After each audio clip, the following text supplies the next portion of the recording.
공급 부족 이야기를 요새 많이 하죠. 내년 공급 부족 때문에 오를 것이다 하면서 올해부터 오르고 있죠. 작년부터 오르고 있고 공급 과잉인데 그때는. 그리고 재건축 재개발을 막아서 추후에 생길 공급 부족 때문에 지금 매수 심리가 폭발을 해서 가격이 오른다. 적어도 4, 5년 뒤에 들어올 재건축 가지고 그걸 막았기 때문에 공급 부족이라 가격이 오른다. 이런 이야기를 했죠. 근데 한 가지만 봅시다. 12월에 전세 매물 엄청 많이 나온다고 이미 예고를 해놨는데, 그리고 11, 19 정책에서는 내년에 많은 전세 주택을 보급하겠다고 이야기를 해놨는데, 그리고 84 대책에서 수도권 127만 가구 공급하겠다고 이야기를 해놨는데, 오히려 그게 4, 5년 걸리는 재건축보다 더 먼저 나오는 주택들이 많음에도 불구하고 왜 이 부분에 대해선 반응이 없냐, 그런 부분에 대해서 긍정적으로 써주는 기사가 없기 때문이죠. 그러면서 뭐라 그래요? 지금도 전세가 최저임금 근로자 연봉 추월했대요. 미친거죠. 이제 전세도 근로소득보다 더 빠르게 오른다. 시장이 미쳐 돌아가고 있다는 거예요. 조만간 파괴된다는 거죠. 고삐 풀린 전세 대란, 이런 이야기 나오고, 뭐 수급지수 계속 오르는 이유 뭐예요? 전세 수급지수 누가 해요? 부동산에서 전화 받아서. 근데 매물이 쌓이는데 전세 수급지수가 오른대요. 굉장히 모순된 상황이 나타나고 있다.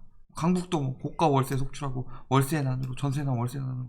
이거 고가 월세 자세히 조사해 봐야 되죠. 불법 증여의 수단일 수도 있고. 그렇죠. 예를 들어서 2억짜리 빌라를 가지고 아들은 돈을 요거밖에 못 벌었어요. 근데 부모가 100억대 자산가이다. 근데 그냥 물려주기 위해서는 엄청나게 많은 증여세를 내야 되죠. 그러니까 어떤 식으로 물려줘요? 2억 빌라인데 보증금 1억에 1000만원씩 해요. 그러면은 1년에 1억 2천씩 물려줄 수 있죠. 고급 월세 조사해봐야 됩니다. 저런 거 저가격 주고 살 수 있는 거는 보통 두 가지죠. 저렇게 불법 증여 용도로 사용하든가, 아니라면 자기 집도 고가 월세를 받으면서 서로 돌려막기 하고 있는 거다. 빵 자꾸 이거 지금 말 한마디 비유한 거 가지고 모든 기사에서 비난하고 있다. 아파트가 바로 안 나온다. 몇 번을 이야기해도 아파트 계속 난리치니까 빵 얘기한 거죠. 비유해서 기자들이 못 알아듣는구나. 그러니까 비꼬고나 있어요. 하는 게. 대안을 내놔라. 그럼 너네가 아파트 지금 당장 지어가지고 내년에 아파트 만들 수 있는 대안을 내놓으면은 빚가도 돼요. 그러면서 막 1억원 시대 오나? 얼마예요? 8,600만원인데 벌써 1억원 이야기하고 있죠. 성수동 트리마지 이런데 뭐 하는데? 이거 저기 일반인들 사는 단지예요. 연예인 단지라고 불리는 막 그런 데죠. 성수동 트리마제, 레미안 대치팰리스, 서울숲 리버뷰 자이, 이런 데가, 청담 자이, 아크로 리버파크, 이런 데가 임대차 3법 때문에 전세가 오르락 내리락 할 만한 그런 아파트들이냐. 영향 받는 사람들도 있지만 충분히 내 집 마련하고 충분히 살 수 있는 사람들이 그냥 저기 여건 좋아서 저런 데 사는 거죠. 세금 막 다른 거 안 내고 그러려고 사는 건데, 어차피 자기 돈 유지되고 엄청난 자산가들이니까 그냥 올려달라고 하면 조금 더 올려주고 살 수 있는 거죠. 서민들 아파트 영향을 주는, 그게 중요하냐 안 중요하냐인데 자꾸 저런 것만 들고 오죠. 말도 안 돼요. 이번에 수능 끝나고 학군지역 전세 전쟁 예고래요. 개소리 하지 말고, 수능 끝났으니까 학군지역에 살 필요 없는 학부모들이 빠져나가야 되죠. 그리고 새로운 학부모들이 들어올 수 있죠. 물론 내년 입학 전까지 충분히 여유 있죠. 지금부터 전세 전쟁이다 해가지고 전세가 띄우려고 지금 난리치고 있는 거다. 수능 이후에 전세 거래 많아지는 거 당연히 많죠. 왜? 학부모들이 나가니까. 그리고 이제 막 고1, 중1 이런 학부모들이 들어오니까. 이게 무슨 전세 전쟁이에요? 매물 많이 나오고 수요 많이 들어오면은 그런 거죠. 특히 뭐 지금 강남이나 목동 같은데 전세 매물 봐봐요. 아실 들어가서 엄청 많이 쌓였죠. 그런데 전세 전쟁이다. 나가는 사람들은 아무 때나 나가도 되고 들어오는 사람들도 여유있게 들어오면 되는데, 나가는 사람들이 굳이 저 비싼 가격에 있을 필요 없으니까 계약 끝나면 많이 이동할 것이다. 지난해 비교하고 있죠. 떨어질 때는 어땠어요? 지난해 11월, 12월에 미친 상승세 보였기 때문에 저런 거 아니에요? 지지난해는 왜 안 보여줘요? 11월부터 매매가 떨어지면서 영향 받았는데. 수능 관련된 게 아니다. 지난해 11월, 12월이 가장 서울 아파트 시장에서 가장 많이 오를 때였죠. 매매가가 가장 많이 올라서 전세가 영향 받았던 그때랑 비교하고 있는 거죠. 이야기했지만 공실 공공임대 입주자 모집 파괴됐죠. 39,000호 이거 공급 나온다고, 서울 5,000호 나온다고 했는데 전세가는 무조건 올라요. 이런 것들 다 무시하고 있다. 그리고 아예 푼다고 전세값 잡힐까? 둔촌주공 이런 거 말고 재건축 하나 하면 어떻게 돼요? 한 1500세대짜리를 부숴서 보통 한 2000세대 짓던가, 보통 그렇죠. 보통 500에서 1000세대 정도 늘어난다, 대단지라고 하더라도. 이런 것들은 안에서 지가 계속 오른다고 하고, 서울 5,000단지 들어오는 거는 들어와봤자 소용없다, 이런 이야기 하고 있죠. 구청 가구 중 공공임대 4,900여 가구, 기존 수요자들에게 배정될 계획이 세워진 물량이다. 그러니까 영향 없다. 개소리 하지 말고 기존 수요자들 수요 감소잖아요. 수요 감소. 이 사람들이 전세시장에 뛰어드는 것도 아니고 배정할 계획, 저소득층 신혼부부들에게 수요자들에게 배정할 계획, 이 사람들이 전세시장으로 들어가서 수요 올릴 상황이었는데 이쪽으로 들어가게 만든 거잖아요. 그러면 지금 전세 대란도 이미 다 들어가 있는 사람 때문에 안 일어난다고 하죠. 이미 다 들어가 있는 사람들은 전혀 영향 없으니까 수요는 계속 증가한다고 하고 말이 되는 소리예요. 왜 수요 감소에 대해서는 아무도 얘기하지 않아요? 재계약했을 때 재계약 때문에 수요 감소했다. 이번에 공공임대 때문에 수요 감소했다. 그럼에도 불구하고 맨날 효과 없다, 효과 없다. 말하는 것, 보도하는 것, 효과 없다.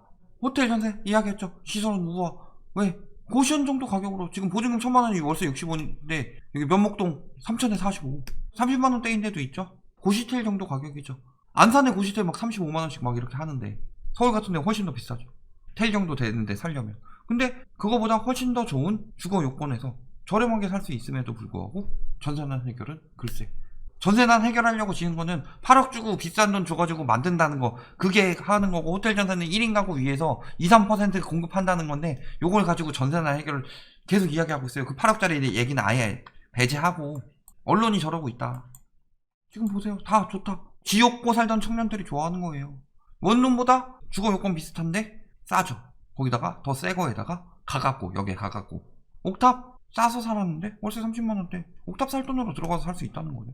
이런 거 다 있고, 공유주방, 세탁실, 공용 공간이 있다. 고시원 살던 사람, 지옥고 살던 사람, 옥탑 살던 사람, 원룸 살던 사람 좋다고 하는데 왜 저거 자꾸 호텔 전세 까는 거예요? 원룸 임대업자들 많잖아요.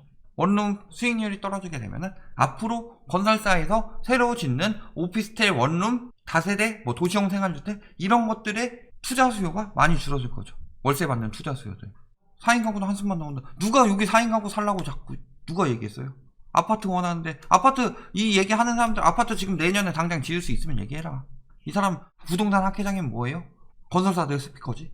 민간주택 공급 활성화 대책은 빠져있어. 이거 뭐 하는 거예요? 결국 재건축 재개발 완화해줘라. 재건축 재개발 완화했을 때마다 집값 폭등했는데 이것 때문에 하락한다고 완전히 프레임 잡고서 다 같이 모여서 이야기하고 있는 거죠.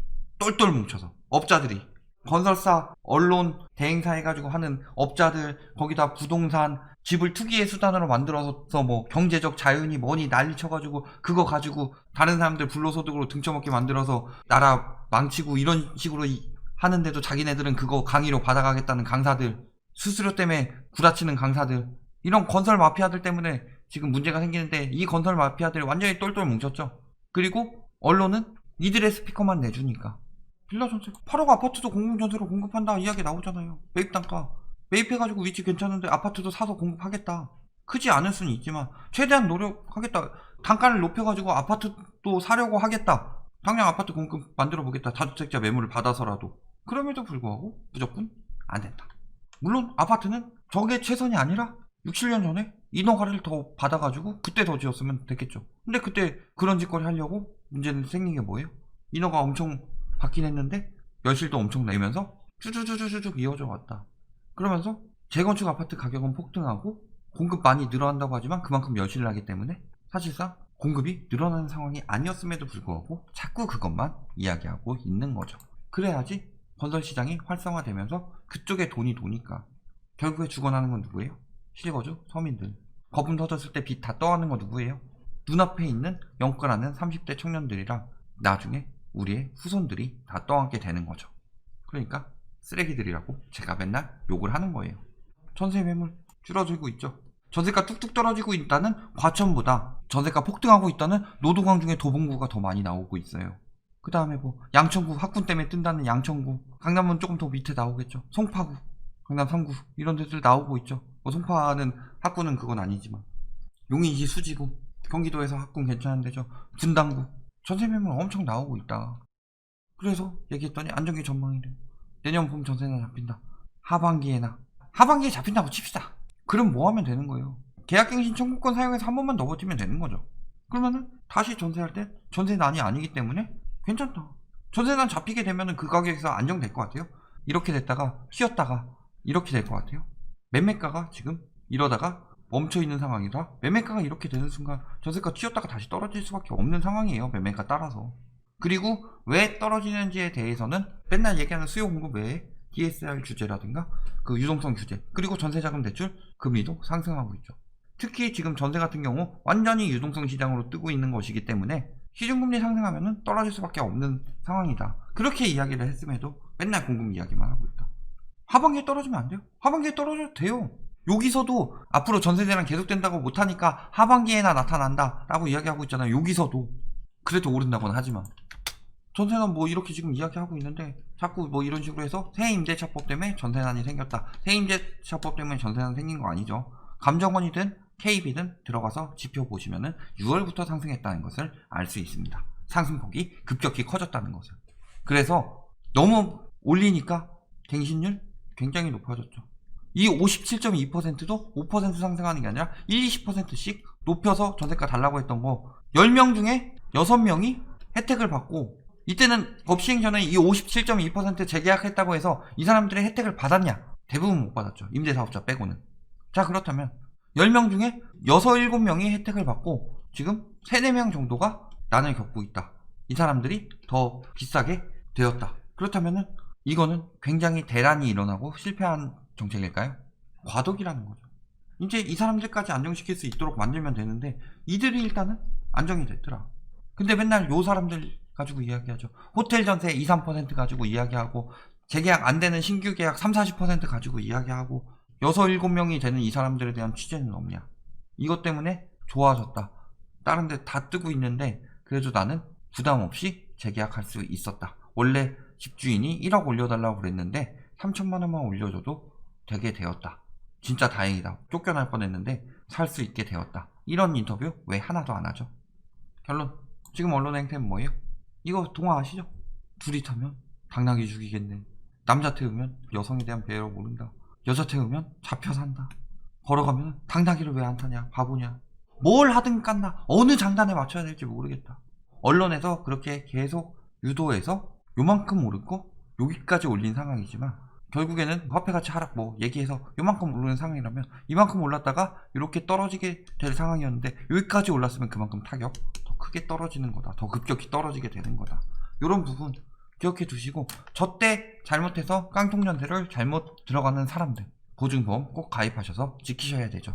깡통전세를 갭투기 한답시고 산 사람들, 그 사람들이 진짜 제대로 망하게 될 것이고 많은 경매 매물이 나오게 될 것이다. 이런 부분들 잘 생각해 보시면 되겠습니다.